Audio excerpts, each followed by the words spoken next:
sometimes you gotta let people be confused by themselves, right? Let me give you an example. So we got women are confused. Like, women are followers. They're not really unique. Not, they're smart people, but they're so emotional.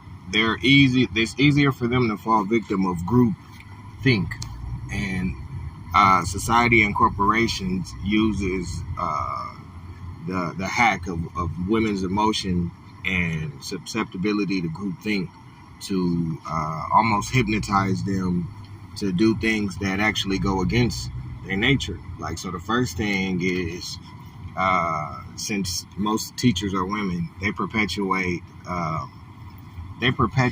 this, like, gender, this battle of the sexes.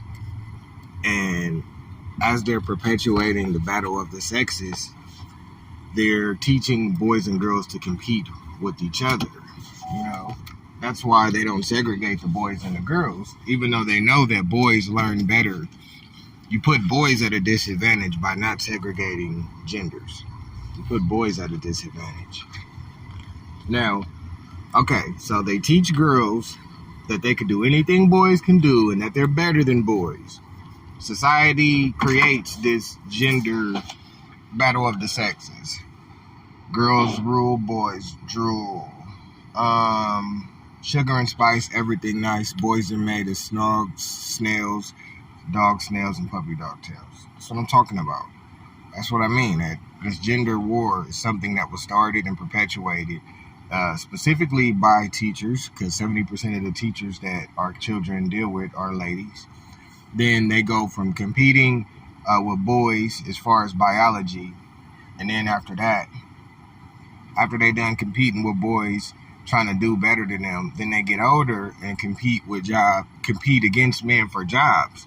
And in between the 20s and 30s, women actually make more than men between their 20s and 30s. Then after they've pushed men out of jobs that were propel them to be leaders, then they shame the men that they pushed out of employment opportunities for not being super successful while being in the positions that would allow the men to be successful. So they compete with men to have jobs, and then to compete with a man for a job is to mean that you have to become a man, in a sense, to compete against a man. You have to adopt male-like traits in order to compete in a male-dominated space. So you become the man that you want. Then you don't understand why the men that make more than you don't want you. So you become equal to the men that make 100,000. You come equal in their way of thought, how you move. But then the men that are twice as good, you're surprised that they don't want you. Well, why would they? You're equal to the men that are below them.